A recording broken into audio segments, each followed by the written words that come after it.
Go!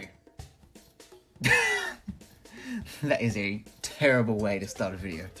Right, so this video is going to be something a bit different. I was in the mood to make a bit of a casual video. I always like making these chill videos where I just sit and have a bit of a chat, a bit of a one-on-one, except it's just me, so really it's a one-on myself. Anyway, they're always fun to do, these videos, and they're a lot easier to make than scripted content. Normally when I do a video like this, it's in response to something. So for example, I did one for the Game Awards last year. I did one for a Nintendo Direct. Best games I played in 2020 was another casual one, but that one had a bit more structure to it. That one had like a format. Anyway, this video isn't related to any particular event or anything. I'm just literally in the mood to have a bit of a chinwag. So I'm going to be talking about my personal history with the Crash Bandicoot series, which should be pretty obvious from the title, unless I titled it something else. You might be thinking, why Crash Bandicoot specifically? There are a few reasons for that. Firstly, I love Crash Bandicoot, it's my favourite game series, so naturally I want to talk about it at every opportunity I get. The story of how I got into Crash Bandicoot is actually really closely connected to how I got into video games in general, but I wanted to keep it specific to a certain series, because if I did my history with video games in general, we'd be here until the end of time, which isn't ideal. I guess there's also the 25th anniversary of the series. Yeah, the series is turning 25 this year, so I guess that's a good excuse to talk about it. Yeah, we'll go with that. I'm doing this for the 25th anniversary, and I definitely planned that and didn't just come up with it on the spot. Right, so how did I get into Crash Bandicoot? So it all started in primary school. I think I was around 5 or 6 years old. Now at this point in time, I pretty much had no idea what a video game was. I mean, you know, the standards weren't high. At 5 years old, I thought yesterday was a day of the week. And it isn't. So, you know, the standards aren't very high here. But, you know, I had heard other kids at school using the term video game, but I didn't know what it meant. I'd never seen a video game, didn't have a clue what it was. But I was first exposed to video games at OSHK. Now, I'm going to assume most of you don't know what that is. You probably have something like it where you live, and it's called something else. But in Australia, we have OSHK, which is an acronym of Out of School Hours Care. And basically what it is it's a place where school kids go to before and after school if your parents and caregivers are busy and can't look after you for that time. So your parents would drop you off a couple of hours before school, you'd stay there until school starts, you'd go to school, and then after school you'd stay there until your parents came to pick you up. The reason that's relevant is because at OSHK, the kids need to be entertained. You know, they need something to do so they don't go totally insane with boredom. So there'd be things like toys and art materials, and you'd be allowed to go outside and go play on the playground and all that stuff. Now I've said hundreds of times before, plenty of times in videos, that my first Crash game and first game I remember playing is Crash 2. And that is true, but it wasn't the first Crash game I was exposed to. So at OSHK one day, they wheeled out an old small box TV on one of those little trolley things, and they hooked up a PS2 to it. And they'd set up the console so the kids could play Crash Bandicoot: The Wrath of Cortex. And that was the first time I was exposed to Crash and pretty much gaming in general. And I remember being absolutely mesmerized by it. Like, I so badly wanted to have a go at controlling the funny orange mouse on screen. And, you know, at OSHK, the way it would work is that you would sit in a line, and the kid in front would have 5 minutes to play the game, and after those 5 minutes the controller would be passed on to the next kid, and that next kid would have 5 minutes to play the game, and then it would go on to the next kid, and so on and so on and so on until everyone gets a turn. Now, obviously I got more and more excited as it came closer and closer to my turn. I'd never played a game before. I was very excited to have my first go at it.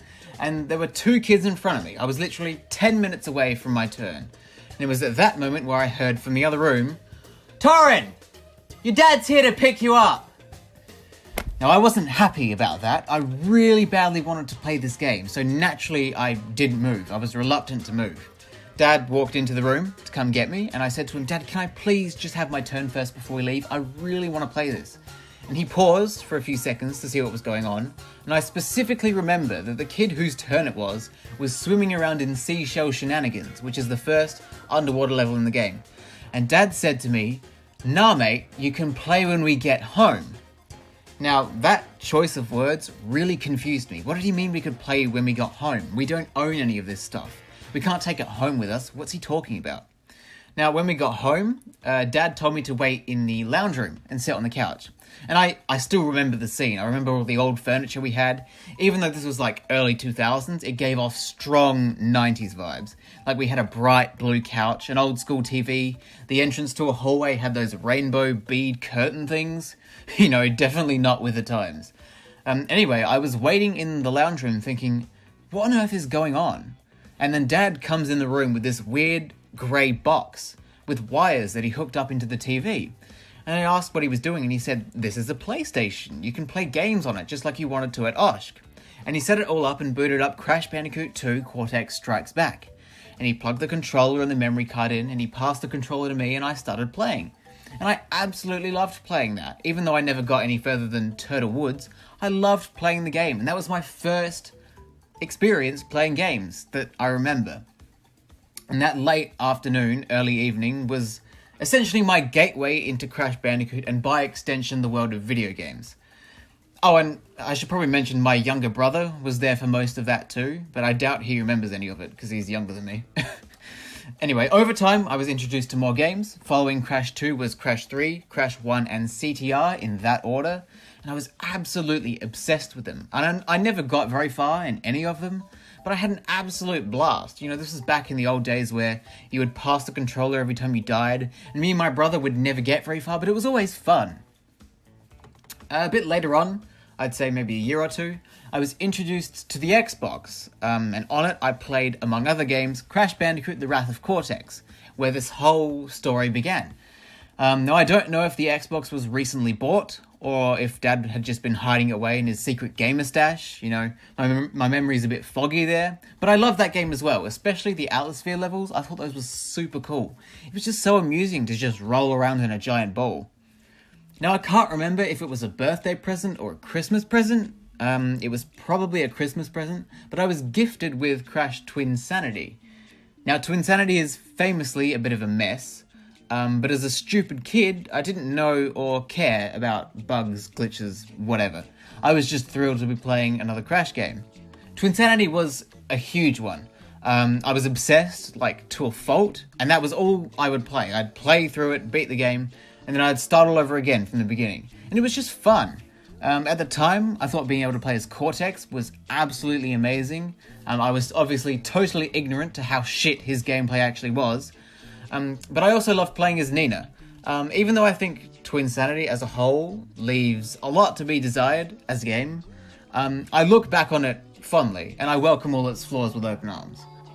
At this point in time, I was still going to Oshk.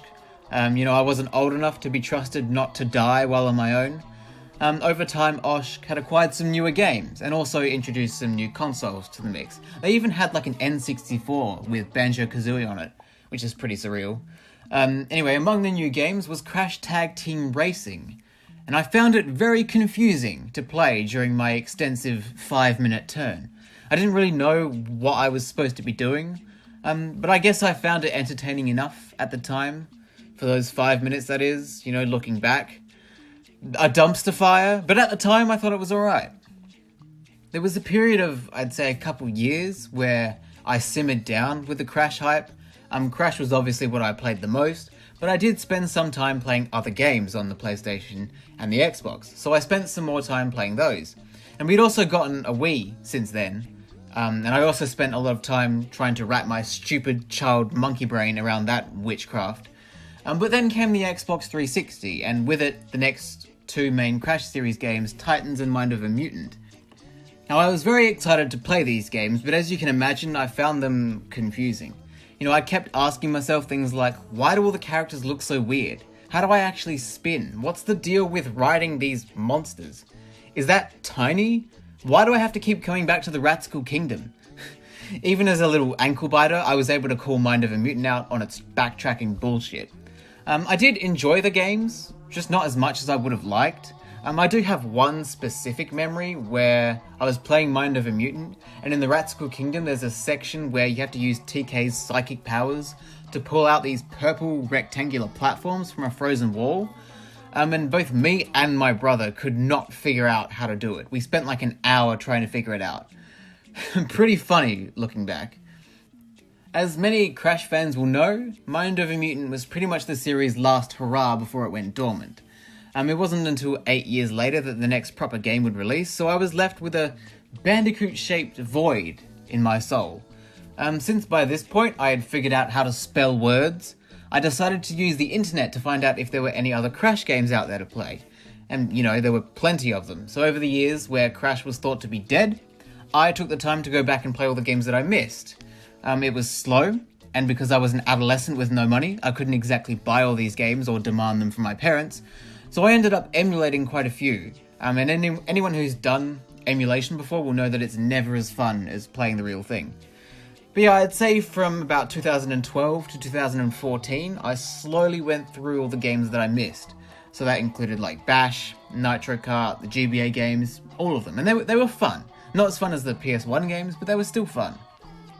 I finished visiting all those games around the middle of 2014, and by that point I had sort of realised that they weren't making Crash games anymore, and I sadly accepted that that was it. Crash Bandicoot had ended at that point, and there wasn't going to be any more, and I found that pretty sad. Crash was the series that got me into playing games. I have a shitload of nostalgia for it, and so many good memories of it, so of course I'm not going to be happy when such a good thing ends, but I, like a lot of other people, had pretty much accepted that that was the end of it. But then came 2016. There were two big things that happened that year: the Thump and Wumpa Islands in Skylanders Imaginators, and the announcement of the Insane Trilogy. In all honesty, I think I was more excited about the Insane Trilogy. I was thrilled at the announcement, and when we bought the game on PS4, my brother and I played it just like we did on PS1, switching the controller every time you died and all that. And it was such a fun experience. We even went all out to get all the platinum relics, even though we were both incredibly rusty from not having played the original games in such a long time. But it was so much fun. There was so much nostalgia, so many, remember that moments. Even Dad got in on the action.